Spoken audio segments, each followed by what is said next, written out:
নামাজ যে পড়ে হের কাছে ফতোয়া, বুঝছেন ভালো করে? নামাজ যে না পড়ে তার কাছে কোনো ফতোয়া নাই।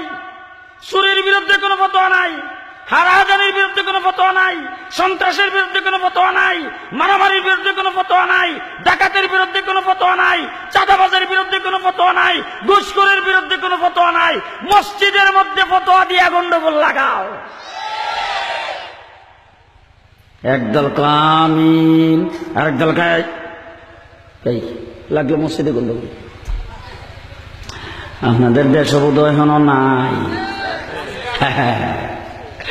এই গন্ডগোল কি লাগা কাটা? রাস্তার মাটি কাটত, হকারি করে বাদাম বিক্রি করত, রিক্সা চালাইতো, ভ্যান চালাইতো, কুলির কাজ করত। এই সমস্ত লোকেরা হঠাৎ করে কেমনে যেন একটু জায়গা জমি বিক্রি করে গেছে সৌদি আরব, আরব আমিরাত, কাতার, কুয়েত, যাইয়া রাস্তা ঝাড়ু দিছে। রাস্তা ঝাড়ু, রাস্তার সিগারেটের খোসা পরিষ্কার করে। হে 5-7 বছর থেকে আয়া মসজিদের মধ্যে ফাগায় খারো।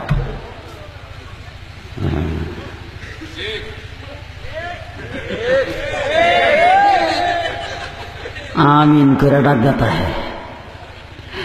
8 রাকাত তারাবি নসরে বাইরে জাগা। হেরে যদি মাদ্রাসার মসজিদের যে ইমাম সাহেব, উনি একজন মুফতি মুহাদ্দিস, হেরে যদি জিজ্ঞেস করে একা বুখারী শরীফ আছে। তা আমি একদিন দেখলাম এইভাবে ফাঁক করে খারছে।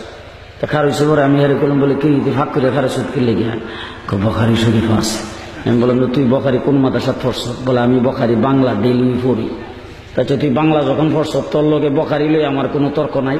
ফাঁক করে খারছ কি লেগে এর মধ্যে সব ডাকে হিরা কর। এই কথা কইছি পরে ফাঁক করে না দাঁড়াইলে সাইডি দিয়া শয়তান যায়। ফাঁক করে না দাঁড়াইলে সাইডে দা শয়তান যায়। তা আমি হেরে মেজাজ তো খারাপ হয়েছিল, আর আমি হেরে ডাক দিয়ে কইলাম তুই যে ফাঁক করে দাঁড়ায় আর সাইডি দিয়ে শয়তান আটকাইছ, তোর হুগার নিচে দাজে গেছে 14 আলি, তখন তুই আসলে কো?